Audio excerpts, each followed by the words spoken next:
নমস্কার, আমি স্মৃতি। আজ খুব ছোট্ট একটি ব্লগ তোমাদের সাথে শেয়ার করছি। ওদিকের হাঁড়িতে ভাত ফুটছে আর প্রেসার কুকারে মটর ডাল সেদ্ধ হচ্ছে। এখানে আমি কাতলা মাছ ভাজছি। মাছ ভালোবাসে না এরকম বাঙালির সংখ্যা হয়তো হাতে গোনা 2-4 জন হবে, কারণ কথাতেই আছে মাছে ভাতে বাঙালি। এদিকে মটর ডাল তো সেদ্ধ হয়ে গেছে, কড়াইতে 5 ফোড়ন শুকনো লঙ্কা দিয়ে ডালটা ফোড়ন দিয়ে দিলাম। আর এই যে দেখছো ঢাকনাটা ঢাল হিসাবে ধরে রেখেছি, এতে না ওই ডালটা তেলের মধ্যে দিলে দেখবে একটা ঝাঁঝ বেরিয়ে আসে। এইভাবে ঢাকনাটা দিয়ে রাখলে না ঝাঁঝটা পুরো চিমনির ভিতর ঢুকে যায়, এদিক ওদিক ছড়িয়ে পড়ে না। এইগুলো ওই রান্নাবান্না করতে করতেই পরীক্ষা নিরীক্ষা চলে, আর ফলাফলের ভিত্তিতে কোনো সমস্যা থাকলে তার সমাধান আমরা এইভাবে বার করি। আমাদেরকে ঘরোয়া ইঞ্জিনিয়ারের তকমাটা দেওয়া যেতে পারে, কি বলো?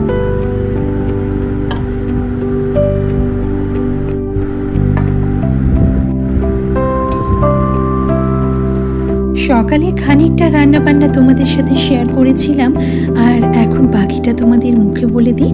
আজকের লাঞ্চে রয়েছে সাদা ভাত, তার সাথে মটর ডাল, মাছের তেল ভাজা করেছি, আলু পটলের তরকারি, আর এই যে কাতলা মাছের ঝোল। মাছের ঝোল ভীষণ সিম্পলভাবে রান্না করেছি, আলুও ব্যবহার করিনি।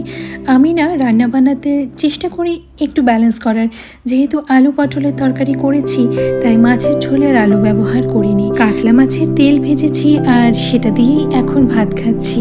এই মাছের তেলটা কিভাবে ভেজেছি জানো তো? বড়া করার জন্য আমরা পেঁয়াজ কুচি, কাঁচা লঙ্কা কুচি, নুন, হলুদ গুঁড়ো এবং চালের গুঁড়ো এইসব দিয়ে মাখাই না, ঠিক সেইভাবেই মাখিয়েছি। মাখিয়ে তারপর তেলের মধ্যে ভেজেছি। পার্থক্য শুধু এটাই যে বড়ার আকারে না করি সেটা তেলের মধ্যে ঝুড়ো ঝুড়ো করে ভেজে নিয়েছি। আচ্ছা, ডালের মধ্যে লেবু চিপে খেতে কারা কারা ভালোবাসো বলো তো?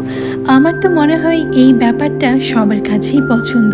ভালোবাসি না এই কথাটা হয়তো কারো মুখে আসবে না। মসুর ডালে লেবু চিপে খেতে বেশি ভালো লাগে, তবে মটর ডালের ক্ষেত্রেও কিন্তু মন্দ লাগে না।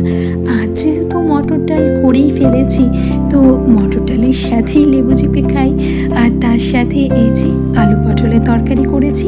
ভাতের সাথে ডাল একটু বেশি পরিমাণে থাকবে, আর সেটাই আমার বেশি পছন্দ। ওই শুকনো শুকনো করে ডাল দিয়ে ভাত মেখে খেতে না আমার ভালো লাগে না।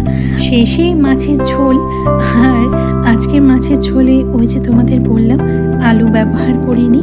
আর তাছাড়া মাছের ঝোলে পেঁয়াজ আমাকে রোজই ব্যবহার করতে হয়, কারণ আমার বাড়িতে পেঁয়াজ রসুন ছাড়া মাছের ঝোল কেউ খেতে চায় না। পাতলা হলেও চলবে, কিন্তু পেঁয়াজ রসুন আদা ব্যবহার করতেই হবে। তাই মাঝে মধ্যে অল্প পেঁয়াজ রসুন ব্যবহার করে এরকম পাতলা করেও মাছের ঝোল করি। যখন ওরা ওই আদা জিরে বাটার ঝোল খেতে পছন্দ করে না, তখন কেমন করে ওদের সেটা করে খাওয়াই বলো তো? যে যেটা খেয়ে তৃপ্তি পাবে আমার মতে তাকে সেটাই খাওয়ানো উচিত। সেই জন্য তোমরা যখনই আমাকে মাছের ঝোল রান্না করতে দেখবে সেই রান্নাতে পেঁয়াজ রসুন ব্যবহার হচ্ছে। শুধুমাত্র একটাই মাছ আছে যেটাতে পেঁয়াজ রসুন ব্যবহার করতে হয় না, আর সেটা হলো ইলিশ মাছ। আচ্ছা, ভাত তো খাওয়া হলো, কিন্তু তোমরা কি কখনো এই ডালের সাথে অল্প একটু মাছের ঝোল আর তার মধ্যে লেবু চিপে ঠিক এইভাবে একটু ঘুটে নিয়ে তারপর খেয়েছো? এটা আমার বরের কাছ থেকে শেখা। ওই যে কথাই আছে না, সঙ্গদোষ। একটা ছোট্ট ভিডিও মূলত খাওয়া দাওয়াতেই সীমাবদ্ধ।